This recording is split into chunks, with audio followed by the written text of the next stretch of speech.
Dito tayo ngayon sa Cebu Pacific. Papunta tayo ng Jinsan. First time kumakasakay ng aeroplano kaya excited na ako. Shout out daw sa porter.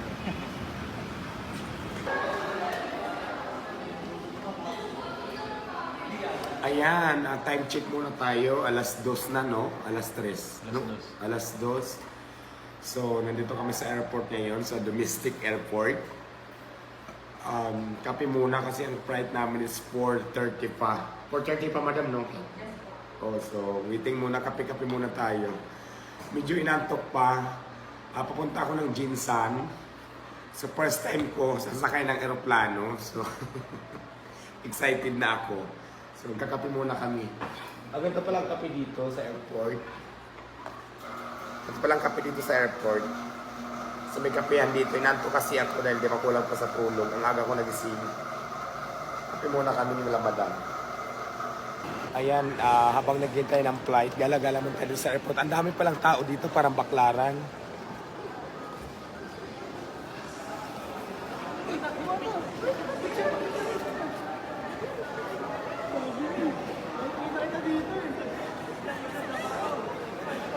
Natutuwa ako sa pati dito sa airport na nakakilala sa akin. So, parang parisan ko lang.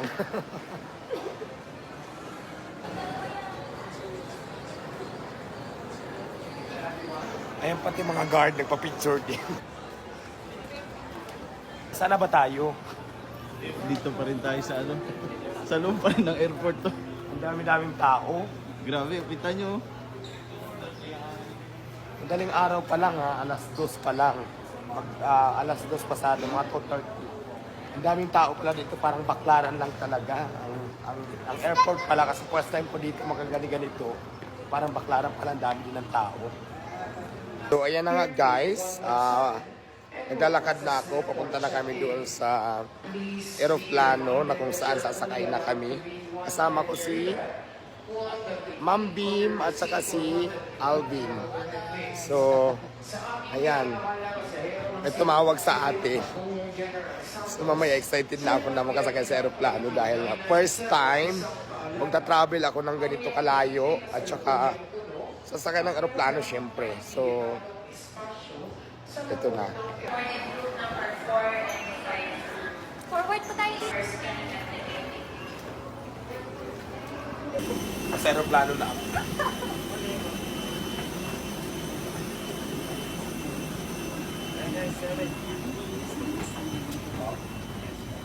Sa aeroplano na ako sa loob.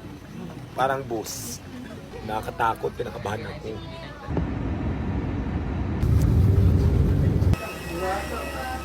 Idol! Nasa Jinsan na tayo. Ayun o, Jinsan. Para ko artista dito, maraming kaway ng kaway. Ayan ang sinakyan kong aeroplano, Cebu Pacific.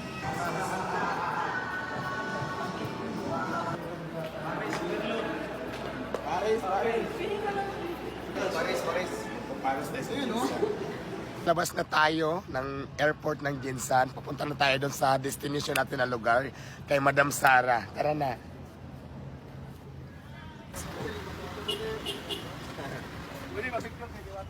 Hello. Welcome to Jensen. Salamat po. Nakarating ako dito sa bahay mo. Ang ganda pala ng bahay. Ay, naku, Madam. hindi ka na. Kakain na tayo. Kamusta ang iyong biyahe? Okay naman. Diyos ko, first time ko makasakay ng Ano aeroplano. pa? Kinabahan ako.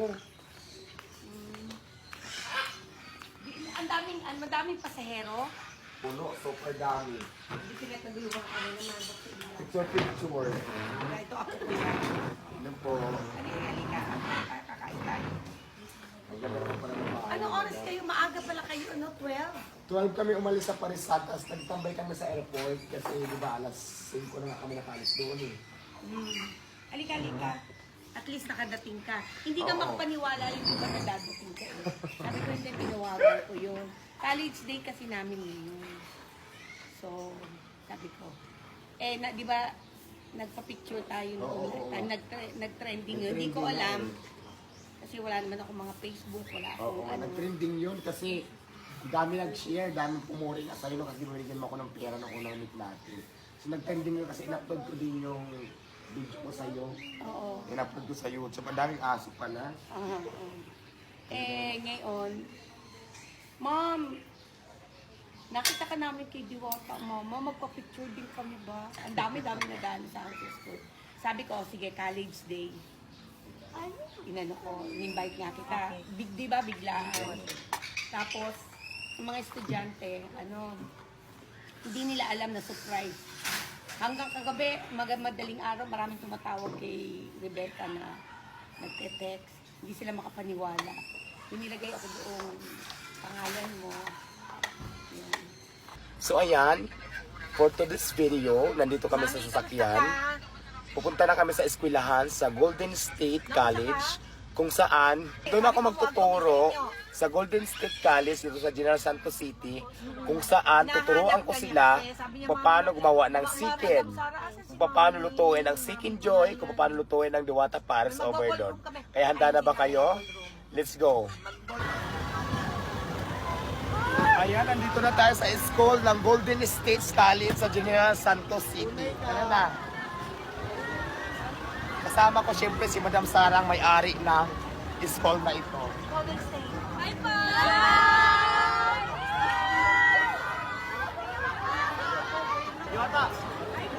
Hello! Ayan na, nandito tayo sa General Santos City. Kasi, nandito na ang Diwata Paris Overload sa General Santos City na kung saan ang dami-daming estudyante dito sa Golden State College. Ang gagawin natin dito kung bakit ako nandito sa school, magtuturo ako dito.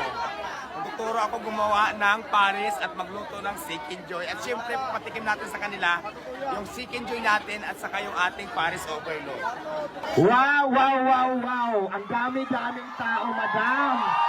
Nakaka-surprise naman talaga. Alam nyo ba, galing pa ako ng Pasay, pumunta lang ako dito sa inyo, sa Golden State College, para ipatikim ko sa inyo ang aking Paris at saka ang aking chicken joy sa ngalan po ni Madam. Alam mo, Madam, sobrang dami pala ng tao dito, ang daming estudyante, ang daming mga tao, ang dami-dami mo palang taong natutulungan. Ang dami-dami namin natutulungan ninyo, Madam, mga estudyante, mga magulang, at siyempre yung mga taong kapitbahay mo at mga taong nakakilala sa iyo dito, halos natutulungan mo lahat. Alam mo, Madam, feeling ko lang pag tumakbo ka siguro dito ng posisyon sa gobyerno, mayor man kung ano man posisyon, senador man yan o presidente pa, naku, Madam, sigurado ng panalo. Kaya lang parang napapansin ko sa iyo ngayon, parang wala ka pa yatang plano tumakbo, no? Pero nandito lang kami, Madam, kung mangyari man yan, nandito lang kami para suportahan ka. So yun, ayan, gusto ko lang din pasalamatan yung binilang ko kanina ng chicken kasi diba bawal pala isa kayang chicken sa sa eroplano, kaya doon ako bumili sa Golden Meat Shop dito sa sa Purok Malakas. Dito ko binili ang aking chicken na aking ipapatikim sa inyo ngayon. Ready na ba kayo matikman ang Diwata Chicken Joy? Ready na ba kayo matikman ang Diwata Paris Overload? Ayan, dahil ready na kayo, ipapatikim na namin sa inyo ang aming Chicken Joy na talaga namang pinagmamalaki ni Diwata Paris Overload. At syempre gusto ko rin pasalamatan yung nagbigay ng litson. Si Sir Kiko ang nagbigay po ng litson. Nandiyan po ang litson. Pero iuwi ko yan mamaya. Hindi ko ay papatikin sa inyo. Taring lang. And then maraming salamat kay Sir Kiko dahil nag-donate po siya ng litson. Nagbigay po sa atin. Thank you so much, sir. So ayan, bigay na natin sila. Ayan, sabaw. Patrasa. Asa ka, Lord? Ay, asan yung panimali pa? Simog.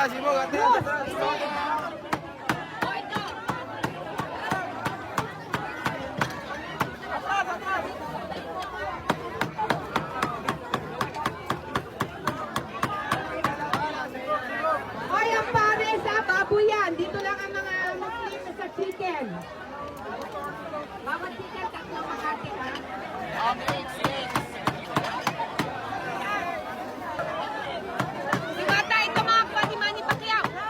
Ayan. Ayan, Diyos ko, maraming salamat. Golden States College dito sa General Santos City dahil nakating ako dito, naging bahagi ako ng iyong programa. Sa ngalan po ni Madam Sarang, may-ari po mismo ng eskwela na ito. Napakarami palang estudyante dito. Alam, sa totoo lang, nandito ako para magturo. Eskwelahan to, di ba? Para turuan ko yung mga estudyante para maggumawa kung paano gawin ang Diwata Paris at saka Diwata Seek Enjoy. Diba, biglang nag-teacher ako dito. Nakita nyo naman, di ba? Sobrang dami ng tao. Pakita nyo.